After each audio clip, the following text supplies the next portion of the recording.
سب سے زیادہ ہم نے دیکھا اس ساری ہیئرنگ میں بڑی ایک اہمیت حاصل تھی، جس پر ڈونلڈ نے کہا کہ بانی پی ٹی آئی کی سائفر سے متعلق کہانی سراسر جھوٹ ہے۔ خود پاکستانی سفیر اسد مجید بھی سائفر کے الزام کو جھوٹ قرار دے چکے ہیں، مگر اس جواب پر پی ٹی آئی کے حامی یہ سوال اٹھا رہے ہیں کہ اگر سائفر کہانی جھوٹی تھی تو پھر اسے ڈیمارش کیوں کیا گیا تھا؟ پی ٹی آئی قیادت یہ بھی پوچھ رہی ہے کہ اگر سائفر جھوٹ تھا تو پھر عمران خان کو اس کیس میں سزا کیوں سنائی گئی؟ پھر تو عمران خان کی اب رہائی بنتی ہے۔ ڈونلڈ سے دوبارہ سوال کیا گیا کہ عمران خان کو اقتدار سے ہٹایا جانا ان کی روح سے بڑھتی ہوئی قربت کا نتیجہ تو نہیں تھا کیا؟ تو ڈونلڈ کی طرف سے ایک بار پھر سے نفی میں جواب آیا اور اس کو بھی انہوں نے کہا گیا یہ سراسر جھوٹ ہے۔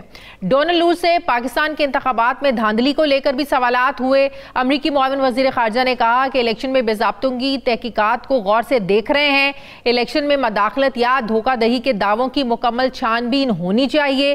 حالیہ انتخابات سے متعلق کبھی فری اینڈ فیئر کی اصطلاح استعمال نہیں کی۔ انہوں نے کہا کہ نئی حکومت کی قانونی حیثیت کا تعلق بے ضابطگیوں کی تحقیقات پر ہے۔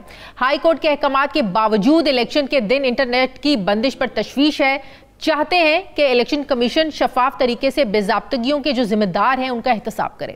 اسی سماعت کے دوران ڈونلڈ نے پاکستان میں اظہار رائے اور ایکس پر بھی پابندی کی بات کری۔ انہوں نے کہا کہ ایکس پر پابندی سے متعلق امریکہ پاکستان سے اعلیٰ سطح پر بات کر رہا ہے۔ ڈونلڈ سے Iran Pakistan gas pipeline project پر دوبارہ کام شروع ہونے سے متعلق جب سوال ہوا تو اس پر ڈونلڈ نے کہا کہ امریکہ یہ منصوبہ روکنے پر کام کر رہا ہے، ہماری ریڈ لائن ہے کہ اگر پاکستان ایران کے نزدیک ہوگا تو یہ امریکہ اور پاکستان کے جو تعلقات ہیں ان کے لیے یہ نقصان کا باعث ہو سکتا ہے۔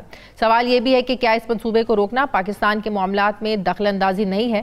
ناظرین، یہ تو طے ہے کہ ڈونلڈ کی ایوان نمائندگان میں پیشی نہ تو عدالت میں پیشی تھی اور نہ انہیں اس حوالے سے کسی مقدمے کا سامنا ہے اور نہ ہی کسی چیز کے لیے ذمہ دار ٹھہرایا گیا ہے، مگر پھر بھی شاید ایسا پہلی بار ہوا ہے کہ پاکستان کے کسی مسئلے کو لے کر کسی امریکی آفیشل سے اس طرح اس سطح پر پوچھ گچھ ہوتی ہوئی ہمیں نظر آئی ہے۔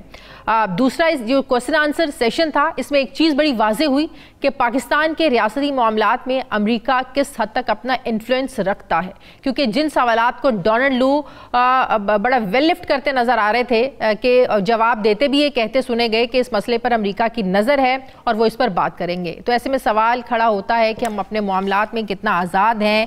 اور سائفر کیس کا جو معاملہ ہے، ڈونلڈ کے اس بیان کے بعد عمران خان پر سائفر کیس کی کیا حیثیت رہ جاتی ہے؟